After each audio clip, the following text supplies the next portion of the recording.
Welcome. In this video, I will introduce generative adversarial networks, or GANs.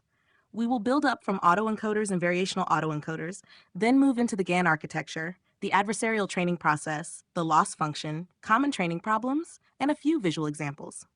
The motivation is representation learning. In World A task may be difficult or impossible directly.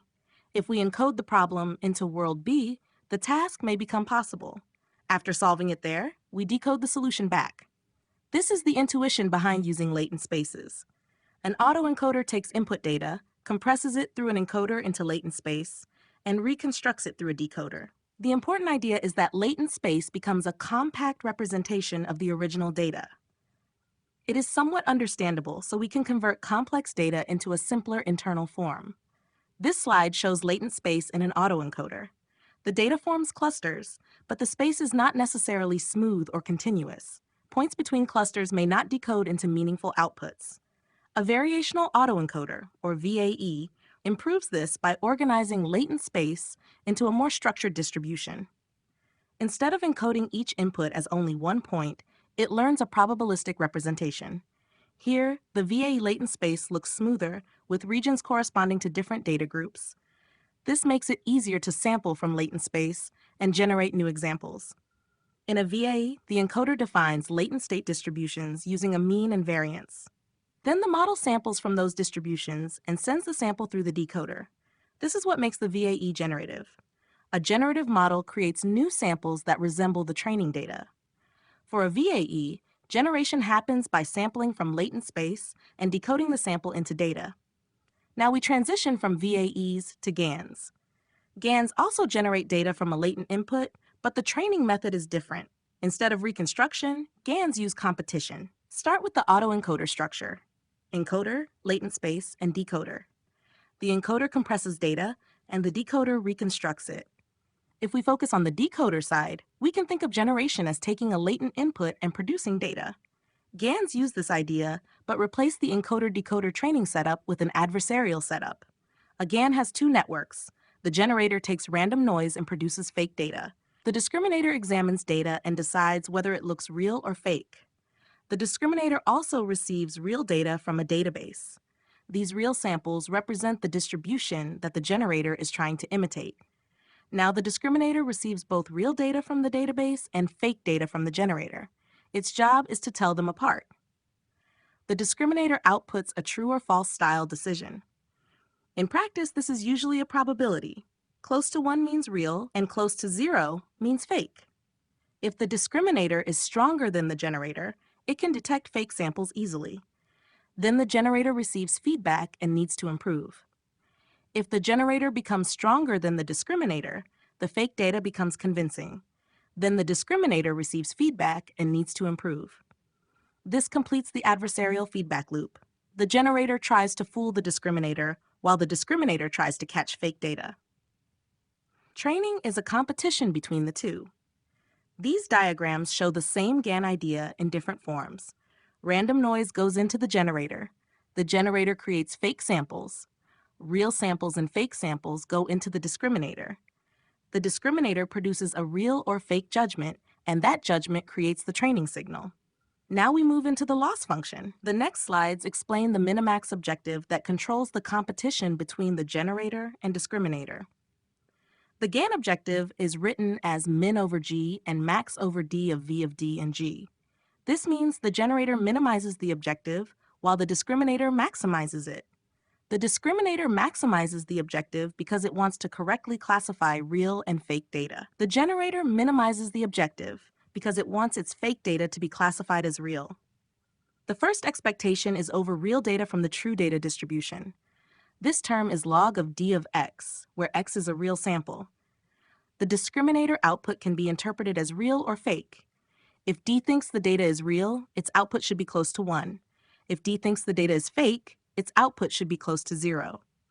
The second expectation is over latent random input Z. The generator takes Z and produces fake data, written as G of Z.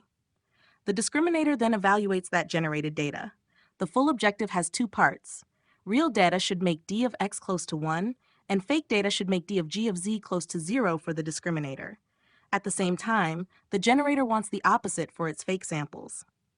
Now focus on the generator. The slide highlights that the generator minimizes the objective. The real data term does not depend on the generator, so the generator mainly affects the fake data term. The fake data term comes from latent input z passed through the generator to make g of z. That generated sample is judged by the discriminator. For the generator, the goal is to make the discriminator think fake data is real. So the generator wants d of g of z to become close to 1. If d of g of z equals 1, the discriminator thinks the generated data is real. In the minimax objective, this makes the inside of log 1 minus d of g of z become 0. The equation now shows log of 0. This is important because log of 0 moves toward negative infinity. So when the discriminator believes fake data is real, the generator drives this term toward negative infinity. Because the generator is minimizing, negative infinity is the direction it wants. This is why the generator tries to make d of g of z as close to 1 as possible. Now focus on the discriminator. The discriminator maximizes the objective. For real data, the discriminator wants d of x to be 1. That makes log of d of x equal log of 1, which is 0. For fake data, the discriminator wants d of g of z to be 0. Then 1 minus d of g of z becomes 1, and log of 1 is also 0. Both terms become 0 in the ideal discriminator case. Since log probabilities are less than or equal to 0, this is the maximum possible value. So the discriminator maximizes the objective by making real samples output 1 and fake samples output 0. Its best possible objective value is 0. Now we move from the loss function to training behavior. The next slides show common outcomes in GAN training using generator and discriminator bars. In Nash equilibrium, the generator and discriminator reach a balance. Neither one clearly dominates. The generator produces realistic samples, and the discriminator cannot easily separate real from fake. Mode collapse is a failure case where the generator becomes strong in a narrow way. It may produce samples that fool the discriminator, but it does not represent the full diversity of the real data. Vanishing gradients happen when the discriminator becomes too strong. If it confidently rejects fake data, the generator may receive weak learning signals and struggle to improve. Oscillations happen when the generator and discriminator keep overtaking each other. Instead of converging smoothly, training moves back and forth as each network responds to the other. Now we move to applications. GANs are especially known for image generation, where the model learns a visual data distribution and creates new images that look like examples from that distribution. This slide shows a linked video example with generated cat faces. The key point is that the model is not simply copying one image. It is generating new cat-like images based on patterns learned from training data. This example is from thesecats.exist.com. It shows cat images generated with StyleGAN-based methods. These images are meant to look like real cats, even though they are synthetic outputs from a generative model.